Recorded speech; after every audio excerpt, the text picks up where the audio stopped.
Welcome to the Mind for Success podcast.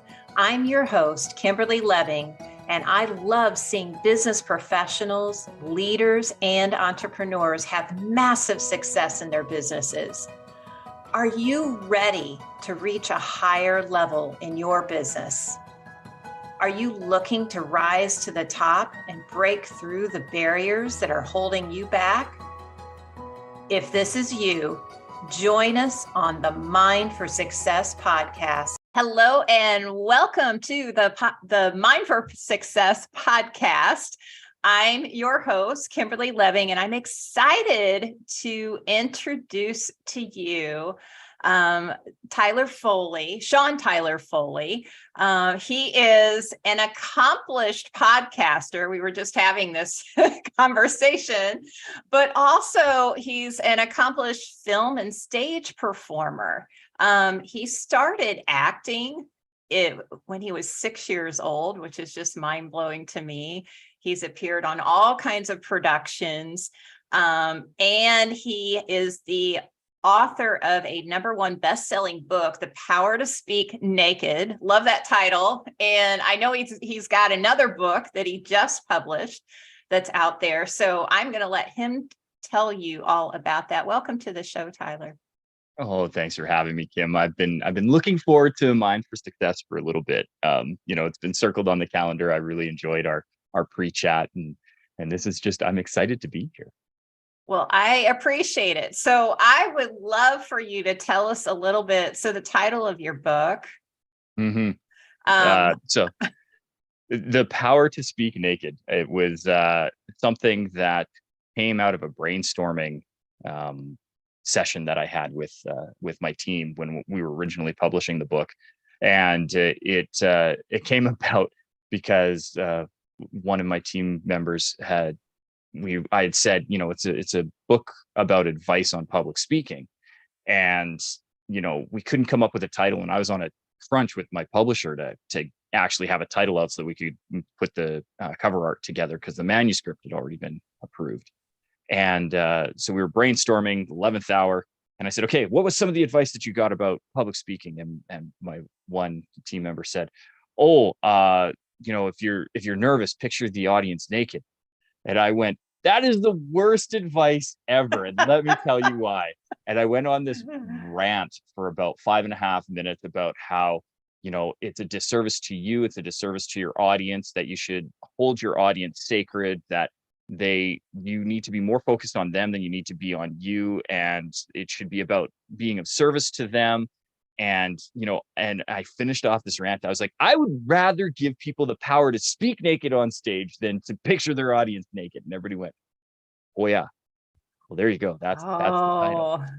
And then the more we unpacked it and the more we explored it, the more the title just continued to resonate with me, because on the surface, I legitimately do mean that I would love to empower people, that they could take the stage in the Emperor's New Clothes and not care, because they were so confident in themselves, and B, the audience not even notice, because they were so captivated by the message and the messaging and the delivery of the content, that what was being worn or not worn on stage was completely and totally irrelevant. And so on its very surface level, I really would love to give people the power to speak naked, but I'm not encouraging people to go out and take their clothes off and give these presentations. Really what the book is about is stripping down a talk to the essentials, right? Giving a naked presentation in the essence of, you don't need a PowerPoint. You don't need laser lights and a DJ and sound. You don't need a microphone. You don't even need a stage. A presentation can be done anywhere. As long as you have more than 2 people in front of you, you have an audience, and you are able to deliver a message in some way. And I want to be able to empower people to do that in their most authentic self, which is the next level of that I think I want to empower people to say the raw, naked truth, to speak their inner light, because that's when presentations truly become transformational and experiential. And if you really want to move your audience, oftentimes you need to say the thing that you're afraid to say. And I want to give people the strength and the courage to be able to say those things, to have those tough conversations with whoever. I mean, this doesn't necessarily have to be a large auditorium. This could be with your spouse. This could be with your child, your parent. This could be with your boss, fellow employees, colleagues, friends. And there's a lot of tough conversations that we avoid just because we're afraid to be vulnerable and raw and share that naked truth. So the more I explored it, the more the title just resonated with me, to the point where we are actually releasing an updated version of the book instead of coming up with a new book. I was like, no, I'm just going to update the old one because I just like the title. And so I'm going to have, The Power to Speak Naked, bigger, longer, uncut, the revised edition. I love it. I love it. And it's so what you said about just being authentic and for people to be able to step out and be more of themselves without all those barriers and those things going on in their head. It's huge. Yeah. You don't need the fluff. And a lot of it is a way of masking, and so to strip that away, to get those barriers out, because it's not only, the problem is when we mask ourselves, we are putting up a barrier between us and our audience. Whether that is a physical barrier like a podium, or a metaphorical barrier like a persona. And I'm guilty of it myself. Even you and I are talking, Tyler and him, but when I go on stage, I am Sean Tyler Foley, and Sean Tyler Foley is my professional persona, and it is a character. It's a very exaggerated version of me in real life. And I'm very aware of that, because I can't allow that character to get too far away from the source material, because then people meet me in real life and I still have to reflect who I am. And I don't ever want to be inauthentic with my delivery. It's just, having been on stage for over 30 years, coming up 40 years. Wow. I know it's when I have to say it, I'm like, oh, that's a long time. But I know that I can enhance somebody's experience by raising my energy level and raising my delivery, but I still need to be me. So Sean Tyler Foley is that exaggerated. I like to akin it to, if you've ever been on a beach, or a fairground or somewhere where they have one of those caricature artists. Right. And the caricature artist will exaggerate the features of you. But if somebody were to come by and you take it home, you put it in a frame, you put it up in your house, people would come by and they go, oh, that's you. They know it's you. They recognize it's you. The key features of who you are there and hyper exaggerated. So it's not you. It's not a photograph of you, but it is still a version of you that is recognizable and relatable. I understand that that's you. And to me, that's Sean Tyler Foley. He is a caricature drawing of me that enhances the features that need to be presented to my audience, so that they really get the message. They're like, oh yeah, no, I get it. That's why. I love this, and I can relate to it, because and you're making me think I've been doing something unintentionally, but it was a little bit of a joke, because people will ask me, do you go by Kim or Kimberly? And I will say, well, Kimberly is my stage name. And I do show up differently, same me, but so I totally resonate with everything you're saying. Yeah, this is good. So I am sure when people come to you and they're wanting help with getting on stages, probably you're dealing with some people that are having fears, stage fright specifically. How do they get over that? Well, for one thing, a lot of people are misdiagnosing themselves. So the most common thing that happens when people come to work with me is they say, I'm afraid of public speaking. And that is categorically incorrect. The majority of the people who claim that are not actually afraid of public speaking. I will admit that there is a very small fractional portion of the population that is legitimately afraid of speaking in public, but those people don't leave their house. They're usually agoraphobic along with this fear of public speaking, because they're afraid of public interaction. They're afraid of the public generally. the majority of the people who say I'm afraid of public speaking speak in public on an hourly basis. And so therefore this claim of being afraid to speak in public is incorrect. And to prove this, if anybody who is listening to this right now has ever ordered food in a restaurant, you did a couple of things. You spoke in public. If you didn't know your wait staff, you spoke to a complete stranger. If you got the food that you wanted, you were able to ask for what you want and receive it.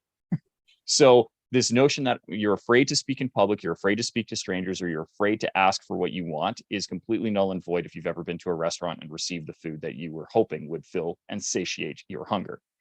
The reality is, because I can already hear them screaming, Kim, you can hear it. You can hear your audience pull through the audio sphere, that they're like, no, but when I speak to the waiter, nobody else is looking at me.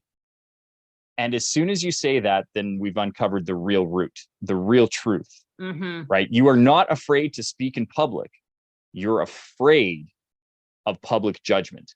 You are afraid that when you open your mouth and the attention is on you and you are the sole focus and you are delivering a message, that people will misconstrue that message, that they will judge you for what you're saying, that they may misunderstand what you're saying, or that you don't actually know what you're saying, and therefore you are going to be negatively perceived. And it's this fear of public judgment that we have to solve.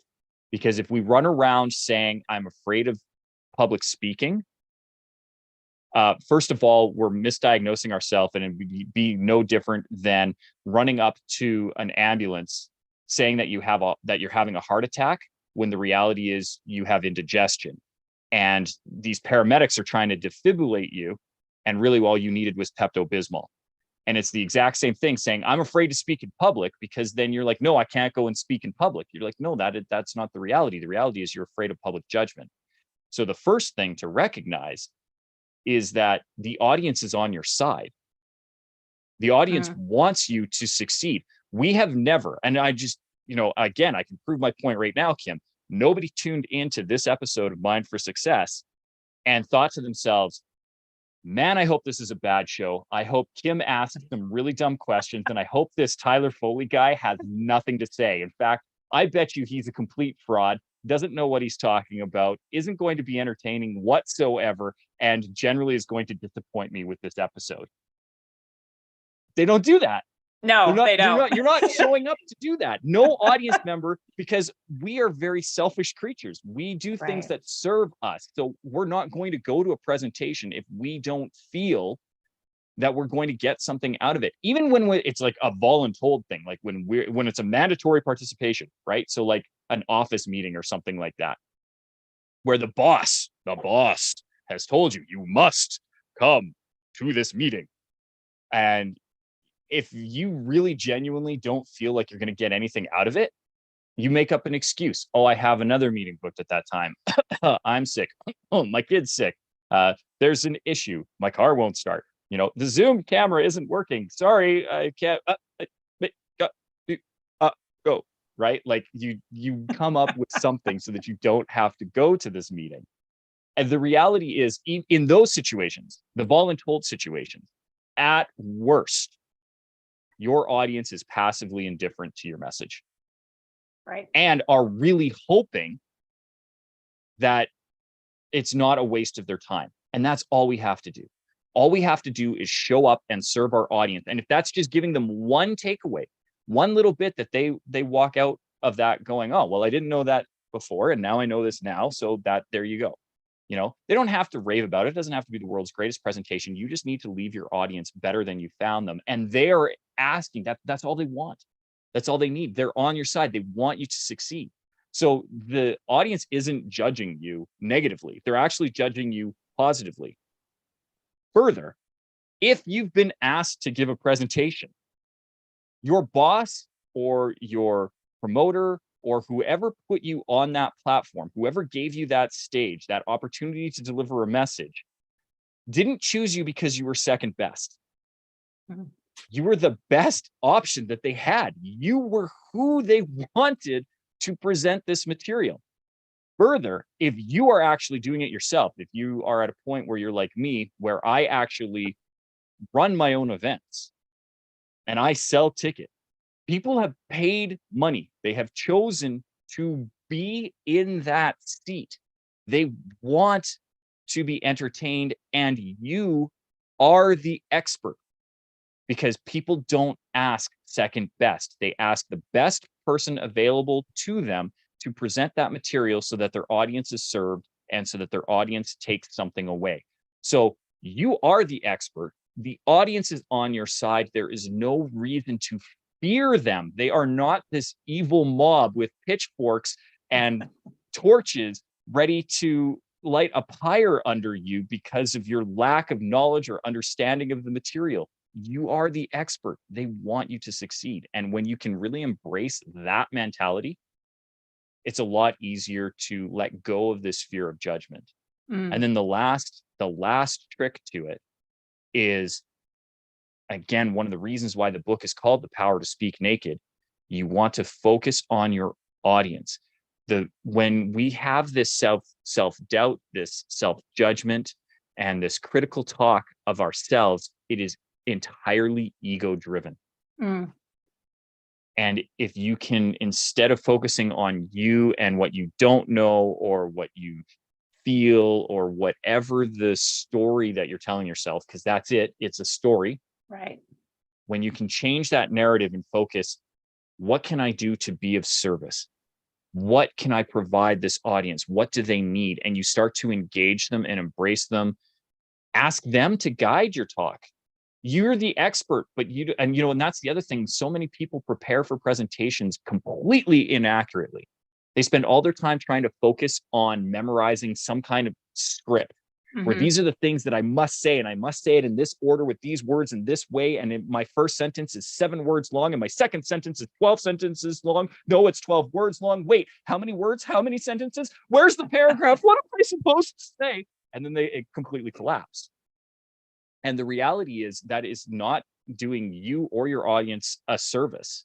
As somebody who has had to present other people's words for years and years and years and years as a professional actor, I know that, memorizing script is hard. Memorizing concepts and ideas is easy. And if you are the expert, if you allow your audience to guide you through questions and engagement, it takes some of the pressure off of you because they're talking. And if they're talking, you're not talking. I have a golden rule with all my presentations. I talk for no more than 70% of the presentation. And I think that a presentation has been successful if I talk less than 50% of it. That's my gauge of whether or not I've given a successful presentation or talk, is if I have talked less than 50% of it. If I have talked less than 50%, then the audience guided the conversation for at least 50%. And all I did was provide my expert thought and opinion to it. I love that. That's powerful, really. And the pressure. Yeah. Take it off yourself. I've never been a person that can memorize anything. So kudos to you with all those scripts that you did. Well, and the worst part is I cheat. There's a reason why I moved out of stage. So I started on stage at 6, and I transitioned out of stage and into film and television around my late teens, like 17, 18. Specifically because in a play, you have to learn the whole thing, and you have to learn the whole thing quickly. With film and television, they break it down scene by scene by scene. And literally you'll show up to set and they'll give you what's called sides. And it's this little kind of booklet of what they're going to film that day. And then they tell you, we're filming this first, this second, this third. And they usually put it in order. So I would get super lazy and I would break it down. I would memorize, okay, this is the scene that I need to memorize. I'm just going to memorize this right now. And it made it so much easier because then you're only having to learn 4 or 5 lines as opposed to 2.5 hours of dialogue. And right.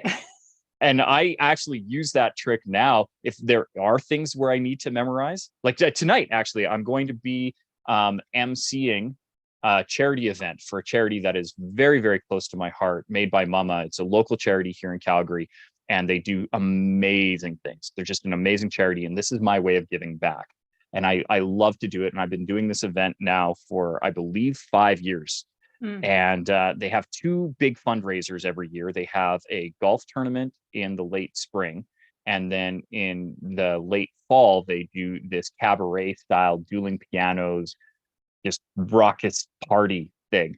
And between the two of them, they raise anywhere from $50,000 to $100,000 for this local charity. And all of the charity is focused specifically on helping support new mothers and just mothers in general when they're at their lowest, when they really need support and they're really struggling. So they provide home cooked meals, they provide clothing, toys. They do a wonderful little Christmas drive each year, and then home visit support. Right, like some people I don't need food, I don't need clothes, I don't need toys for the kids. But man, could I use just a break? Can you take this baby for just an hour? And so they have that in-home support where people can come and they can just, they can be there as whatever support you need. And I love this charity, especially because, I watched my mom struggle after my father passed away. And I know how much that support was critical to her so that she didn't collapse, so that I could have the childhood that I had, which was fantastic, by the way. My mom provided for me in ways. So I love this charity, but I have script that I need to memorize for tonight. A lot of it, they've learned now that I get to free flow, that when you get Tyler up on stage, he gets to free flow. But there are certain things like the introduction of the president of the charity and a couple of the different housekeeping items that need to be said specifically. So I take that and I break them down. They're small little clips. Instead of trying to learn the whole thing, I learn it 1 or 2 or 3 points at a time and just go from there when I have to memorize. But if I can, I avoid it, particularly in my presentations. I just know what I need to deliver and I go very much like what we're doing now. Right. I know what the material and the content is. I don't know what order I'm going to say it in or how I'm going to say it, but I am confident that I know what I'm talking about. So you can ask it in any way and I can deliver. I love it. I want to ask you something you said a while back about your definition of a good presentation is if you're only speaking like 70% of the time, and even better if it's only 50%. Less. How are you engaging your audience to get that participation? Oh, there's so many fun ways. First of all, entire chapter in the book. So if anybody, I will touch on a few of my favorites, but I have at least 14 different ways. So just of a couple of things would be fine. My favorite technique, and this is great to engage, to keep your audience engaged, but is also incredibly effective if you feel that you're losing your audience, or worse, if you are lost, you're like, what am I supposed to say next? I don't know. Oh, they look bored. Ooh, what do we do? My favorite thing to do is to ask the audience to find a partner, turn to somebody to your left, turn to somebody to your right, and share one takeaway you've gotten from this presentation so far. And then what they do is they turn around and they start talking to each other and they start reinforcing your message to each other, right? So whatever the takeaway that they got, so maybe it was like in this case, right? For you, it was the 50 to 70%. If you can talk, that's a successful talk. Maybe for some others, they're like, oh yeah, I am my own authority, or I am not afraid of public speaking. I'm afraid of public judgment. One of those things. And they start saying those things to each other. And what that does is it takes not only the pressure off you, but it takes the focus off you. They're not looking at you anymore. It is the world's greatest magician's sleight of hand misdirection. Because now you have a moment to be like, okay, where was I? And just, you pick up your notes and you're like, oh yeah, okay. No, that was the thing that I wanted to talk about. Great. Have a little sip of water, get centered, get focused, maybe do a little bit of breath work. And, then when everybody's there, it also gives you an opportunity to pay attention to what your audience is saying, because that is your pulse check. Are they taking away the takeaways that you need them to take away? Like, are they picking up on the points that you need, or are they picking up on something really obscure because it was a story that you told randomly? And they're like, yeah, Made by Mama is a really good charity. No. I mean, yes, it is. That wasn't the point of the episode. Let's refocus this thing. So it gives you a chance to hear what the takeaways are. And then if you want to do super pro, once you've given them a couple of minutes to talk amongst themselves, then you ask, and who here would like to share what one of your group's takeaways were? And then it's that third reinforcement of your message. And that's where you really start to land those main takeaways, by having people share amongst themselves and reinforce it. And then you bubble it up, and then you can expand upon or correct whatever you're hearing, right? So yes, that's an excellent point. 50 to 70% of the time, here's why I feel this way. Or, yeah, no, Made by Mama is a really good charity. I would suggest you look into it. And if you can, do support. But let's get back to how to be a really powerful presenter, right? And you're able to guide and steer and do a pulse check. That is hands down my favorite technique to use, because it works on a lot of different levels. The other one that I really like doing in a similar vein is polling my audience at the beginning, right? Oftentimes I will start with a fact or a figure or some kind of trivia thing, And who here has heard the statistic that 70% of Americans polled are afraid of public speaking, and they raise their hand or they don't? Who here feels that's true? They raise their hand or they don't. Who here feels it's not true? Why do you feel it's not true? Why do you think it is true? And I start asking these questions, and you already have audience participation. And at this point, I'm still on that 50-50 split, right? Because if I ask a question and then I get a response, that's a 50-50 play. And so as I go through that, and then I can start to pull, where is my audience at? Like, how many people are on my side already? How many people need to have that mindset shift? And it's one of those ways that I can really get a sense of where my audience is at, have them feel included, because really all we want to do is feel heard. We just want to feel heard. And that's an opportunity for my audience to feel heard, to feel that they contributed, that they had either their opinion validated or their mind changed. And I'm happy to do either or, because that is being of service to my audience. And again, it takes all the pressure off of me.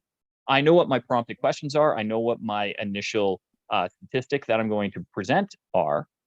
And then my goal is just to leave them better than what I found them. So give them something new to think about or take away, or support their opinion and validate a thought that maybe they felt they were the only person who thought.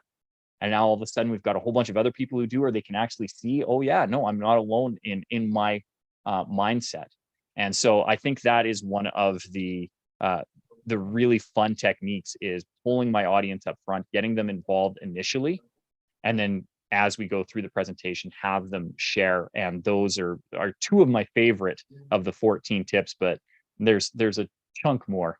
So we'll have to get the book to read the rest, right? You do have to get the book. Yes, that's what I'm saying. All right. So that's on my list. I'm going to get the book and read it so I can hear the rest or listen to the rest. This is great. So I wanted to ask you, because one of the questions that came up before was talking about people discovering their why for speaking. Do you mind speaking on that a little bit? I know it's important, obviously, but I'd love to hear your take on this. Yeah, Simon Sinek seems to think it's pretty absolutely, pretty he does. So it's interesting, because for me, when I'm not public speaking and when I'm not performing, which is often these days, my job, the company that I run, is a safety consulting firm. And a lot of what we do with safety consulting, unfortunately, is investigations of incidents and why things have happened. And there's many, many accident and incident investigation techniques that are out there. And they all have big fancy names. Like there's Taproot and there's the Swiss cheese model. And my favorite one is actually called the 5 Whys. I love the name of it, or I love the idea behind it, but I don't like the name. So when I actually teach this now, and I do it in both my public speaking realm, when I'm training people to speak, and in my safety consulting realm, when I'm training people to do investigations, because really the two are not different. We're doing a deep dive into why things happen, either why we do the things that we do or why something occurred and happened the way that it did. And so instead of calling it the 5 Whys, because that indicates that you only ask 5 whys, I call it the Mackenzie principle, because Mackenzie is my 7-year-old daughter. And when she was 5 and 4 and 3, and even now, all she does is ask why. You know, why? And I want people to adopt the curiosity of a 5-year-old. Go back to your inner child when the world was new and exciting and shiny and you didn't know anything, you know. And that, I think, a lot of times we're influencing our decision making by our own biases.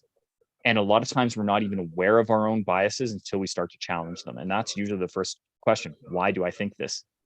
Like, why is this? Why do I believe this as opposed to this? And then, well, why is that? Well, now why?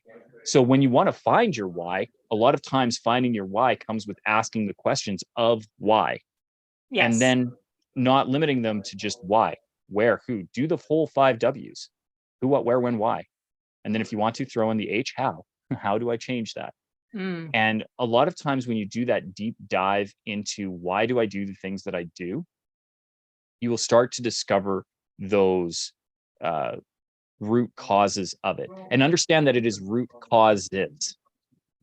I think one of the biggest disservices Simon Sinek has done to the world is say that you need to discover your why versus your whys. And I think it would be wise to discover your whys. That there are multiple root causes to our behaviors. There's no single driving factor. Sometimes I'm doing a thing because ego. Like, I am somebody who's grown up in front of an audience and I seek strangers' approval a lot. Why? Because I was a child actor. Because one of my first happiest memories is the sound of applause given at 6 years old and the feeling of a standing ovation. It doesn't need to be complex. I love the validation of that reward. Is it the only way that I'm validated? No, I find lots of ways now. But is it one of my root causes? Absolutely it is.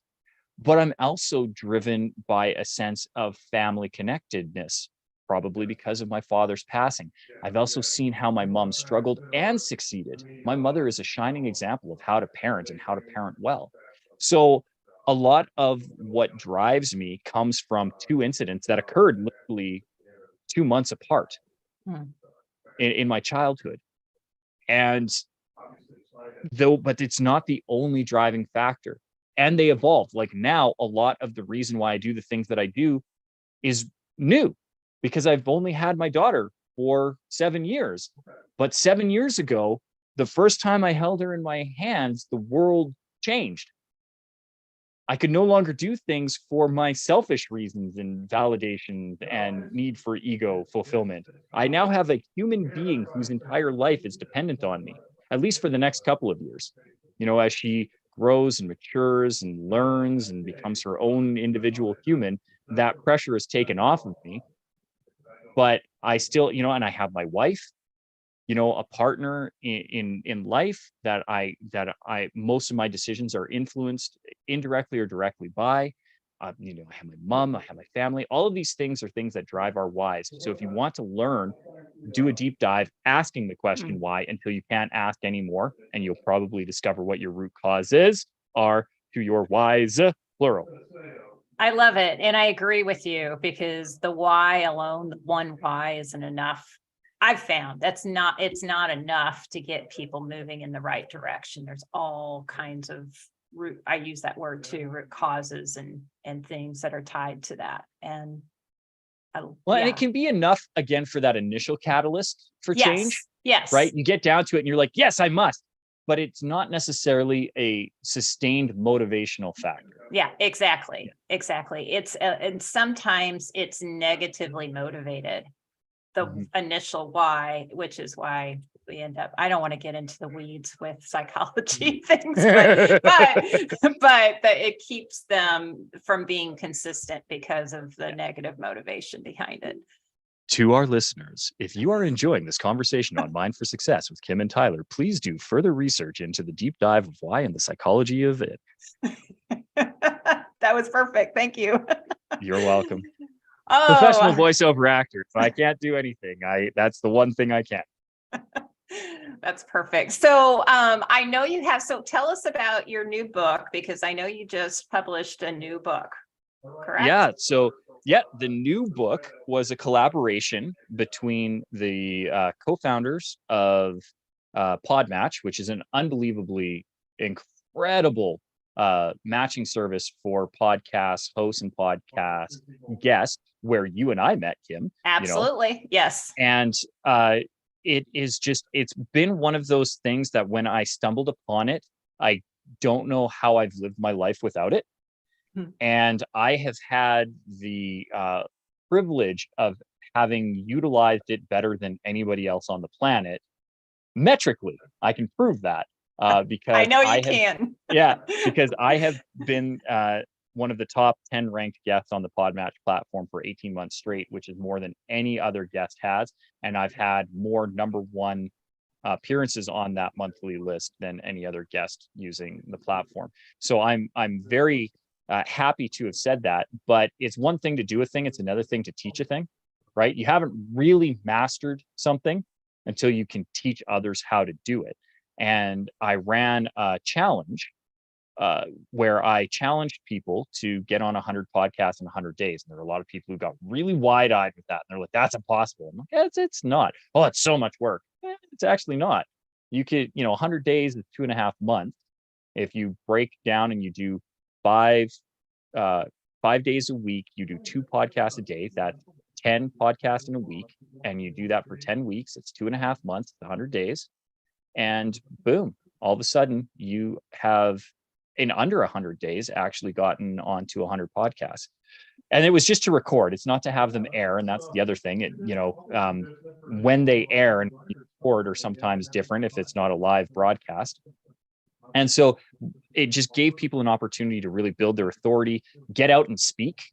Like the thing is it's a unique platform, podcasting, because we have this gigantic audience of people who are listening to us, and yet we feel like we're just having a conversation with one person. So it's a little bit of a way to reach. In my case, over the course of 18 months, I reached over 3.5 million people on listenership. Wow. And did that. Now, mind you, I was on over 350 podcasts to do that. And some of those shows had listenerships in the couple 100,000.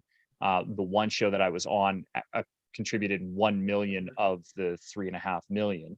So that's a little bit of a cheat that way. But, it doesn't, even if you're only reaching an audience of 500 people per episode, you do that over 100 episodes, that's 500 or 50,000 people that you reach, right? That's significant. Right. And the average listenership of a podcast is about 2,000 to 2,500 downloads.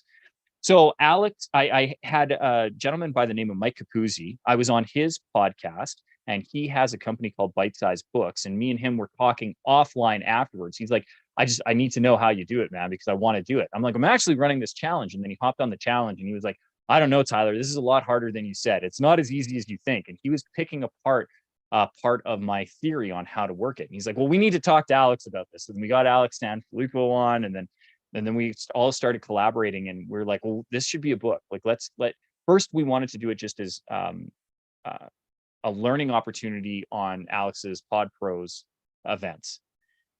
And then the more that we talked about it, we're like, no, we could make this a book, and let's get some of the other top guests on, and let's make this for the hosts too. Let's get some of the top hosts. So there's 2 books that released on Halloween.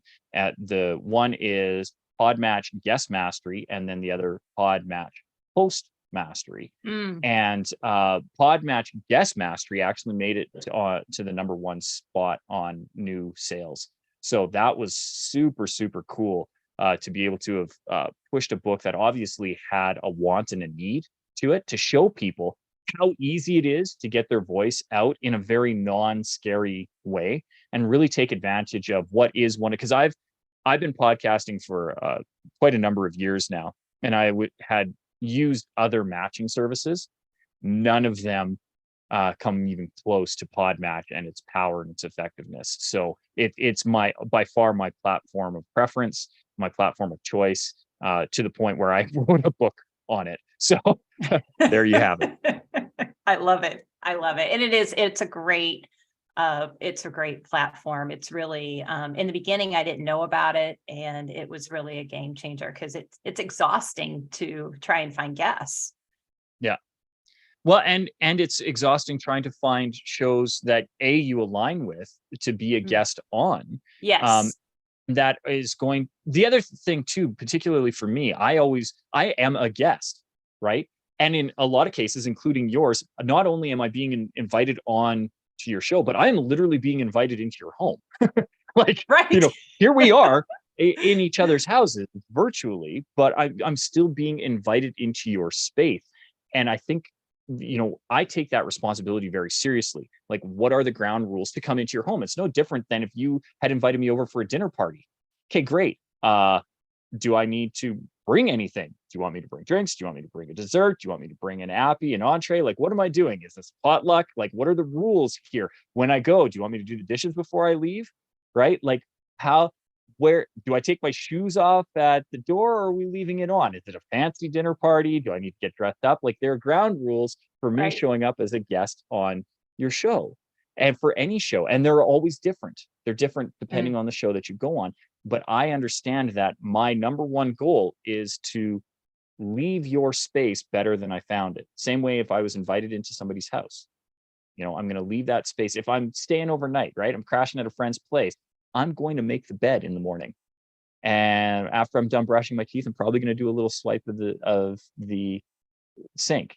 They probably did it because they're like, oh my God, the sink's a disaster. I got to clean up, But then I'm going to do it too because I'm like, oh my God, I can't be a pig. I'm going to clean up.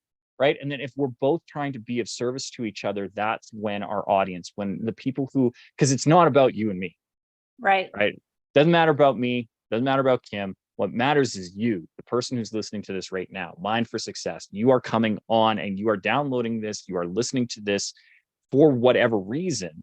And we need to be conscious of the fact that if we don't leave you better, we, being Kim and I as host and guest, have not done our job.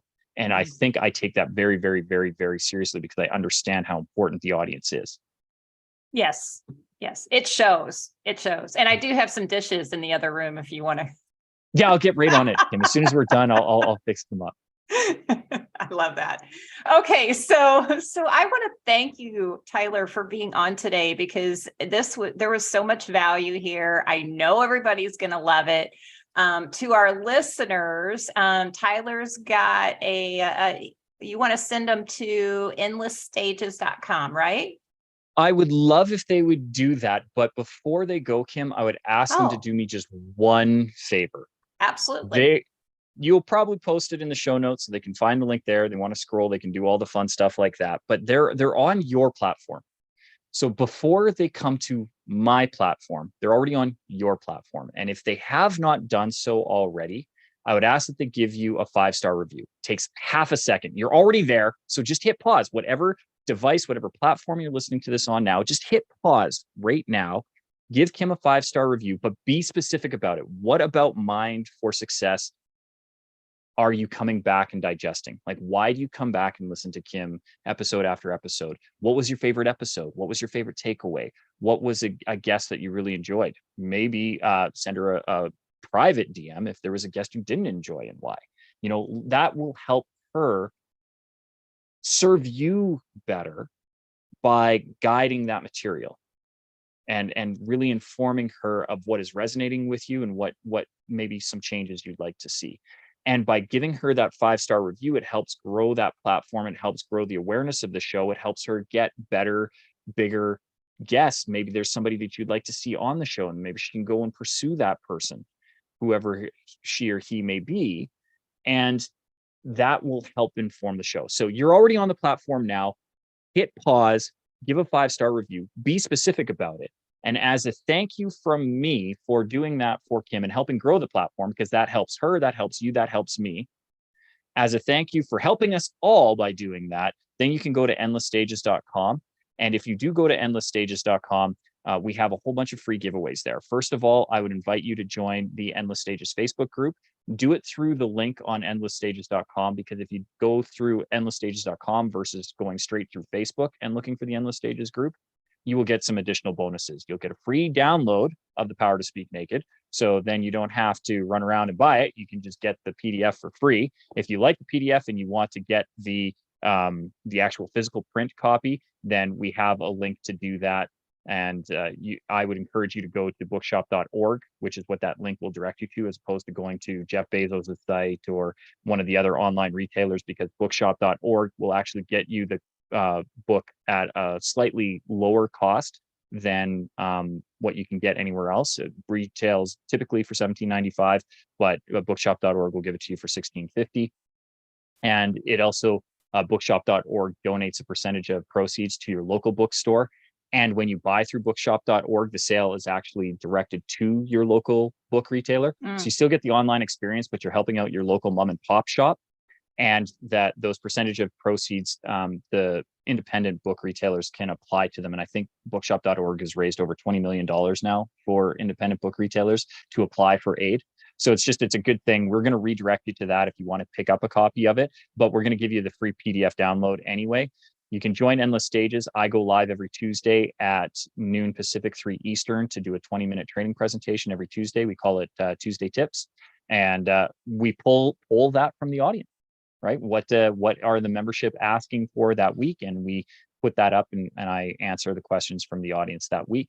And it's a fun little presentation. Doesn't take too much of your time. It's only 20 minutes, and we make that available. Plus, you get a free 20-minute one-on-one session with me. And that's not one of those creepy triage things. That's not one of those, come have a 20-minute conversation with me and I will sell you into my $10,000 private coaching package. That is not what that intent is. I have a $10,000 coaching package. I actually have a $25,000 coaching package. And the people who take advantage of it do very, very well. I've had some incredible successes with it, but I don't work with strangers for $25,000. I need to know you. I need to know what you do. I need to know a lot more about you. There are a lot of conversations between, hi, my name is Tyler, and this is what I can do for you for $25,000. But it all starts with those first initial conversations. I need to get to know you. I want to know how to serve my audience best. And the only way that I can do that is to get to know them individually one-on-one. So that 20-minute session is literally for whatever you need it to be. If you want to talk to me about the weather in Shanghai, we can have that conversation if that's how you want to utilize the 20 minutes. May not be our best use of it, but that's what you want to do. And it's your call with me to do with what you want. So all of those things are made available to everybody if they come through endlessstages.com. But again, Kim, they need to give you a 5-star review first. If they can do that, then it would be my pleasure and my honor to make those gifts available to them. Thank you for that. That was better than the dishes, by the way. I cleaned up somehow. He did. This was great. So thank you for being on. Thank you all for listening today. This is a great episode. I appreciate it. Are you ready to break through the barriers that are holding you back and reach a higher level in your business in just 4 hours? Be sure to click the link today and join other high-achieving professionals that have worked with Kimberly Lebbing to accelerate their success.